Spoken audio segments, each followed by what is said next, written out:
Welcome to this last videocast of 2016 for subscribers to davidicke.com. And it was in 1942 that Winston Churchill, the wartime Prime Minister in Britain, said those words that are heading this videocast today. "This is not the end," he said, after a particular point had been reached in the war. "This is not the end. This is not even the beginning of the end. But it is perhaps the end of the beginning." And you can apply that to the happenings of 2016, when we have seen a gathering, global stirring, awakening of people and their response to it, in the understanding that a few people control everyone else. They dictate the direction of the world, they dictate much of what happens in the world, they dictate who bombs who, and what happens in the economic system, what happens in the political system. And with the vote to leave the European Union, Brexit, and the voting into the presidency of Donald Trump, we have seen a desire, to say the least, by vast numbers of people to challenge this control by the elite few of the enormous many. People are starting to realize that something like 7.4 billion people in the world are having their lives dictated and their choices dictated by a ludicrously few people. Brexit was a response against that so blatantly happening in relation to the European Union, where a handful of bureaucrats in Brussels is dictating to virtually the entire continent. And the support for Donald Trump was based, and I'll come to this, not on what he is, because he's not what he claimed to be. The point is the perception that Trump was anti-establishment, that he was outside the establishment, that he was going to come in and challenge this elite. That perception of the illusory, fake Donald Trump, it's that got him so much support. It was another expression of people being sick and tired of being dictated to by this elite few. And of course, it's been demonized under the term populism. Populism breaking out everywhere. We've even had Prince Charles going off on one about the dangers of populism. Well, this is the dictionary definition of populism: a political philosophy supporting the rights and power of the people in their struggle against the privileged elite. And yet, we are being told that if you support this populism, then you're some kind of racist or Nazi by definition, kind of indicated by Prince Charles. And of course, he'll be terrified of populism, because if we have a situation where this definition of populism goes on expanding, i.e. supporting the rights and power of the people in their struggle against the privileged elite, then one of the first things that has to go is the elite, ridiculous, rule by bloodline institution of royalty and the royal family, i.e. him. "Oh, populism's dangerous." Yeah, who for, Charlie? Well, me. Yes, exactly. And we're having so-called progressives going off about populism. Oh, it's populism. Progressives should, if they are what they claim to be, should be supporting that struggle of the mass of the people against the control by a privileged elite. Instead, those that call themselves progressives have become supporters of that elite, expressions of that elite, and demonizers of those who are challenging it. The progressives have become the new authority, the new big brother, the new censors. And this 2016 has been, as so many commentators are saying, an absolutely extraordinary period, a watershed in global politics, particularly in the West.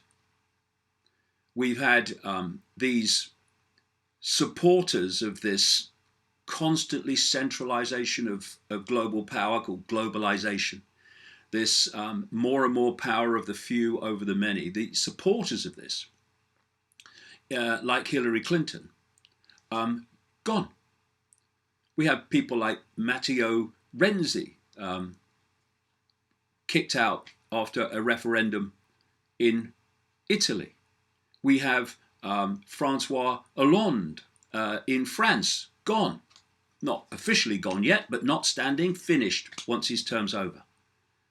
And we've had Angela Merkel, again, classic promoter and supporter of this elite agenda, now hanging on by her fingertips as a result of her open door policy for migrants in Germany, with the consequences that have come from that. So it's been, add Brexit to all this and other things that have happened in Europe in terms of support for so-called populist groupings. And it's been an extraordinary year in which the people have started to stir, to wake up to what's going on. And my God, so far, it's just a fraction of what's going on, but it's a start. And to say, we're not having it anymore. Now, what we need in 2017 is for that to kick on.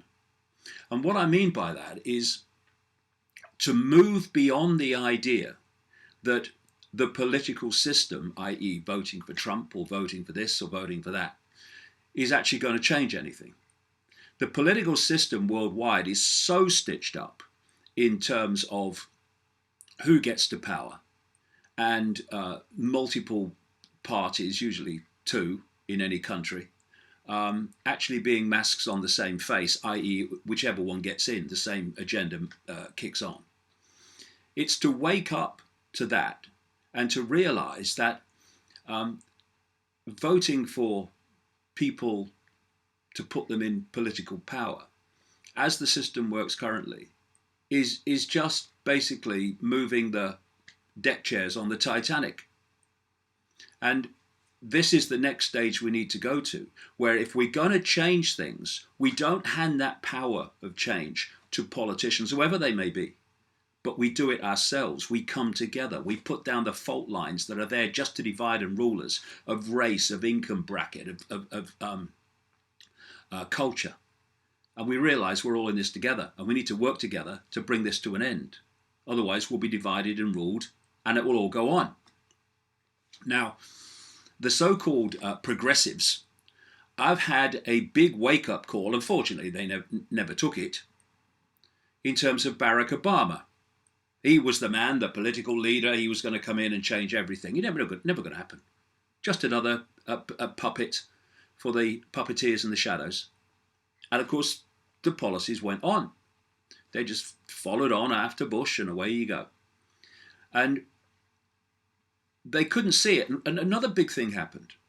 As a result of investing all that hope into Obama and their people's reputations, or this guy's different, they've allowed him to go on basically following the same policies, not least in the Middle East, of Boy George Bush.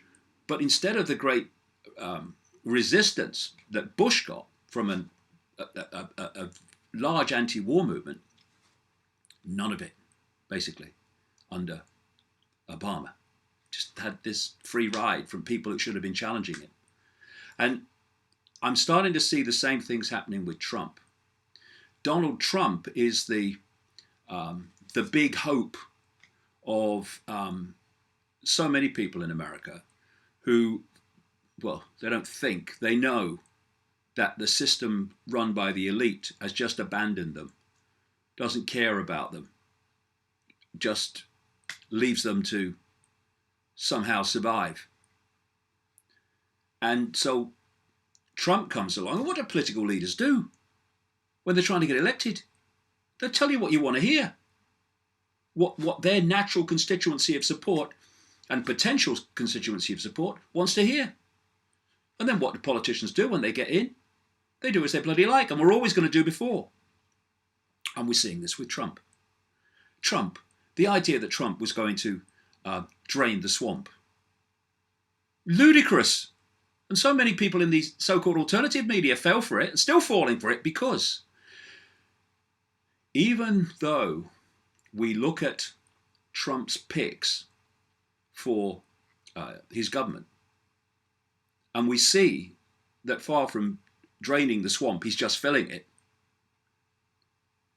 so many of those in the alternative media that supported Trump, which is not what the alternative media should be doing, it should be challenging the system, not supporting a puppet of it. Anyway, they are keeping strong or making excuses for him, just as the progressives made excuses for Obama when he went down another road to the one he said he would. So we now have Donald Trump handing over control of the American economy to Goldman Sachs in the form of Steve Mnuchin, long-time Goldman Sachs man. He's now Treasury Secretary. And the president of Goldman Sachs, Gary Cohn, is going to head the National Economic Council. So Trump, classically, as I've just said, was laying in to the elite during the election campaign, laying into Goldman Sachs, and then appoints their men to run his economic policy. Do you think that will be for the people? Do you think that will be populist? And then we've got Wilbur Ross, Commerce Secretary, another billionaire. The whole government's filled with billionaires. Wilbur Ross, 24 years working for the Rothschilds. We have a multi-millionaire Labour Secretary who opposes things like the minimum wage. So the idea that Donald Trump is anti-establishment, is not part of the system, as I said right through the election campaign, is absolutely ridiculous. And what was good about the rejection of Hillary Clinton and the support for Donald Trump was not because of what Donald Trump is. He's not. We're seeing it now. It's because of what people thought he was and what he represented. That is the indicator of where people are at in terms of their view of the world. And that's encouraging, that people are now starting to say, we're not having this anymore. Now, if he sticks to it, there might be some good things that Donald Trump will do. If he sticks to it, I mean, this is President Two Mouths. He says one thing, then says another, then does a third. But if he rejects the hoax of global warming, which is only there as a justification to transform human society, in the way I explain in detail in the books and the world tour, then that would be a good thing. And if he gets better relations with Russia, that will be a good thing, because if Clinton had got in, war with Russia would have been virtually a gimme. However, even on that, we've got to be very careful about assuming.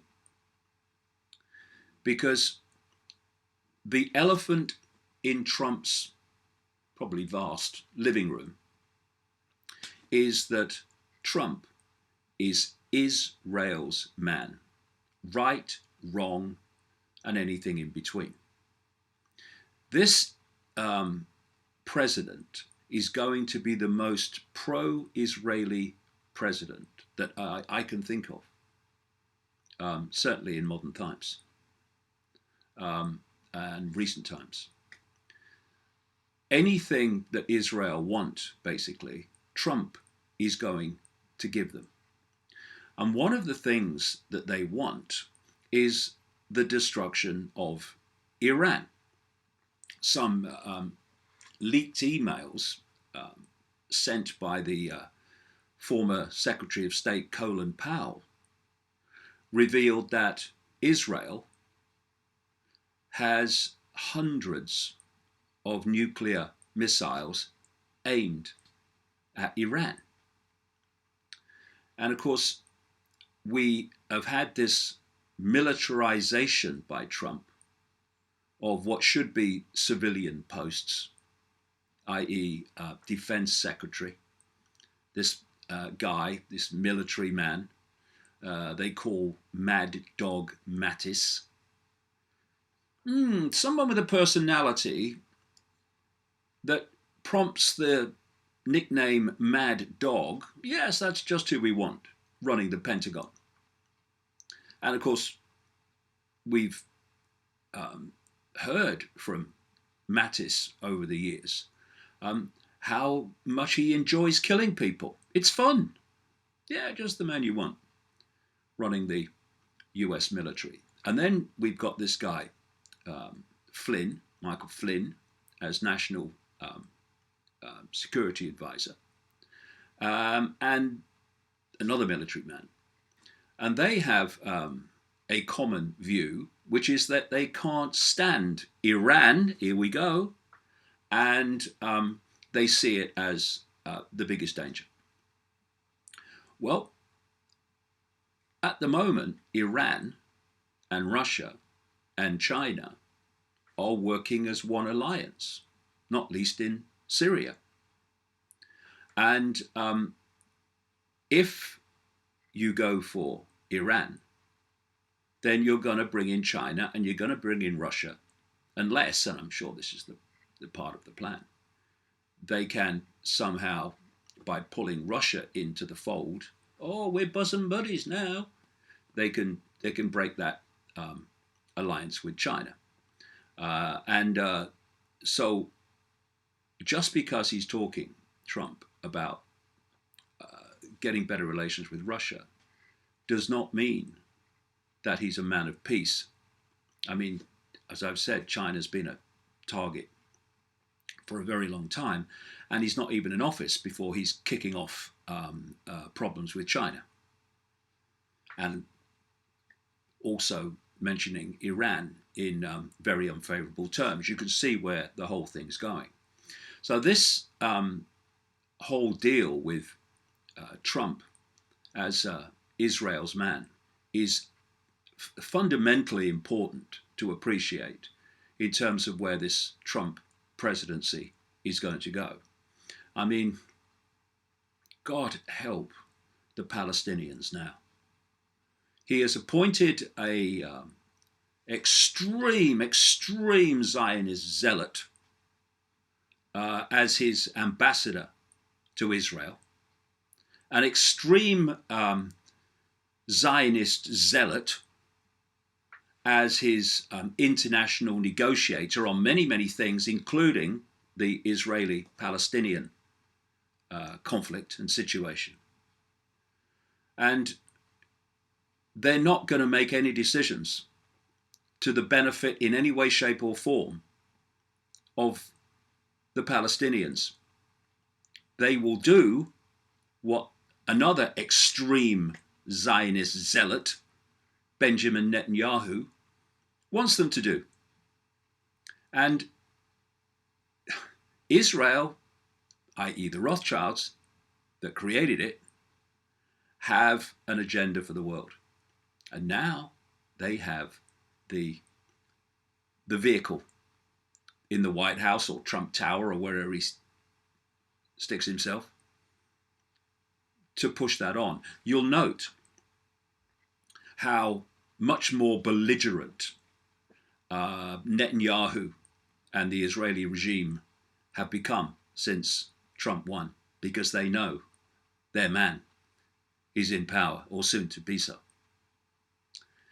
And we have Trump saying that the American embassy is going to be moved from Tel Aviv to Jerusalem. That is extraordinarily provocative in terms of Arab countries and the Palestinians. And that he will recognize Jerusalem as the capital of Israel. Ditto. And so when you look at the Trump appointments, we have the American economy now taken over by Zionists from Goldman Sachs and Rothschild employees. And we have in the Pentagon and as National Security Advisor, two people who are vehemently opposed to Iran, which Israel want to target. And those that follow things closely will know that when the totally extreme Zionist-controlled organization called the Project for the New American Century published their list of countries in September 2000 that they wanted to regime change. And of course, the people that wrote that document then came to power with Boy Bush and started picking off those regimes in that list. Iraq, Libya, Syria. Also on that list was Iran. So that is very likely to be a key word in the Trump administration, Iran, and all that comes from that. We need in 2017 to start to move our perceptions of everything, I would suggest, beyond the political system to that which is behind the political system, which dictates to whichever leaders in power, whatever color rosette they may wear, whatever name they may call themselves, and realize that there is an agenda beyond politics, which the whole political system is just there to camouflage in so many ways, that works through politics, through banking, through the corporations, through big biotech, through big oil, through big pharmaceutical, all these things. And they're working out and playing to a global agenda, which I've been exposing all these years. And again, what was in my books 20 years ago is being read on the television news. Why? Because there is an agenda. And if you can access that, then you can quite comfortably predict it in theme and often in detail where the world's going to go. Because unless there is an intervention into that agenda to stop it unfolding, then it will unfold and you can predict the future. The whole point of what I do is to alert enough people that this is what's happening so there is an intervention. And this is why I say 2016 could well be the end of the beginning. The beginning being the initial perception that, hold on a second, the world's not run by those we think it is. And the vast majority are having their lives dictated by a ridiculously few people. 2016 has also seen, say, a realignment, a re-evaluation of what is called the alternative media. Because for me, alternative media is about exposing what people wouldn't normally hear and normally see and know about, and exposing this system of hidden control that people would normally see. Why? Because they aren't supposed to see it. But we have had, in 2016, a significant part of the alternative media supporting Donald Trump, and actually becoming little more than a public relations promotion operation for Donald Trump, who not only won't drain the swamp, he's in it. And I think that's deeply sad. And when you reach the point of a few days ago, where I saw an article on some alternative sites written by apparently an alternative journalist that was listing all the disasters that have happened in America after decisions had been made that were perceived not to be good for Israel.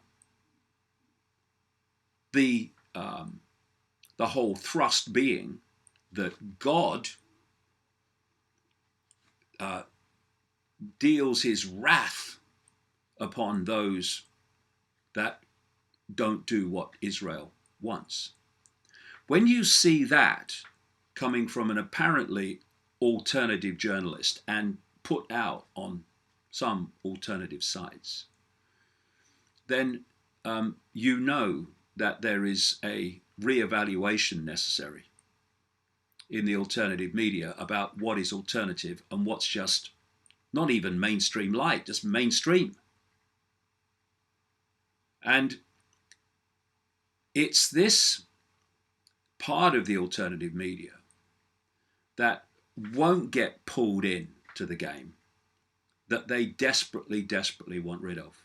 And that's where the whole fake news thing has come from.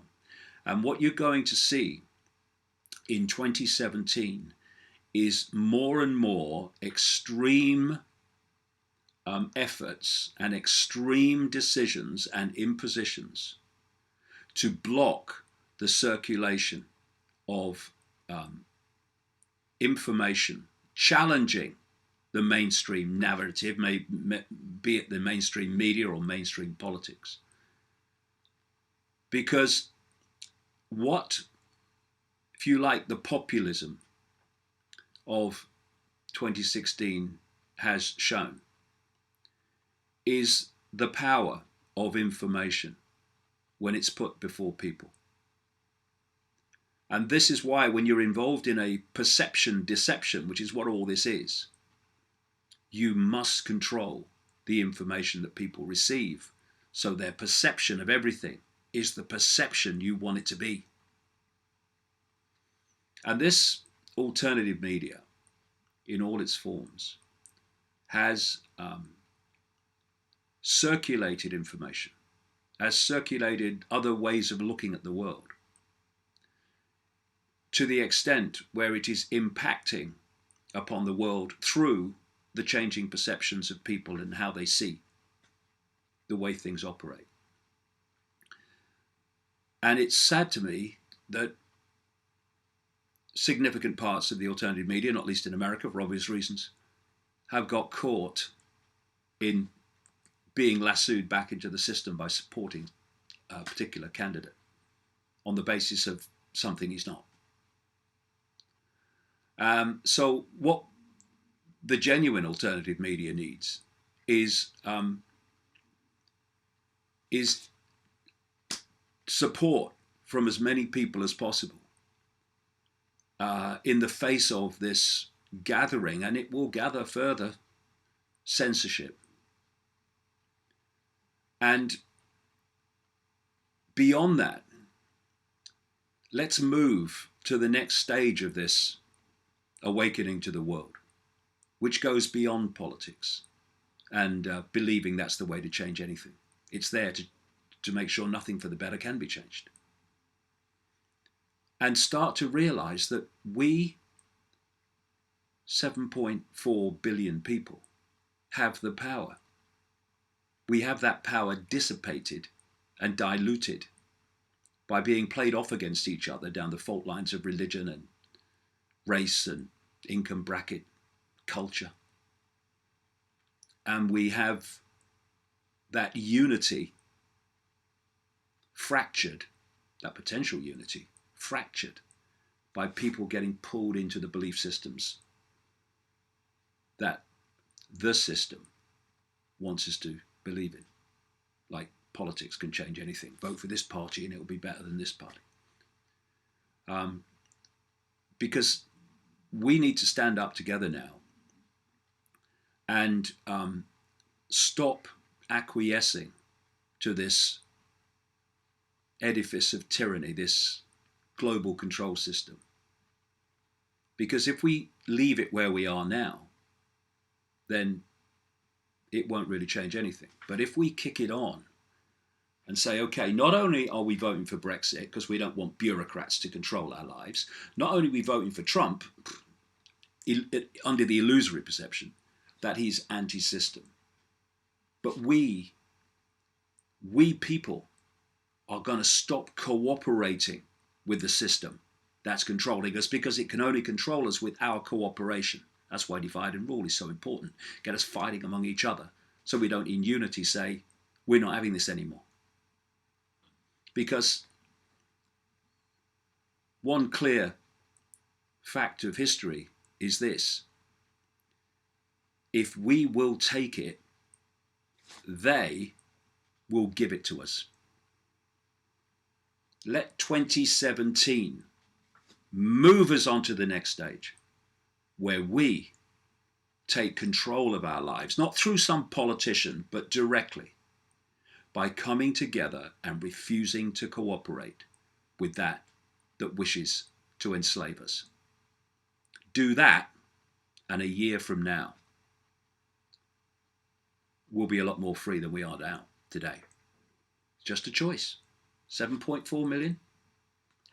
Billion, rather? Handful? Controlling, comparatively? I think I see a way out of this. And it's time to take it.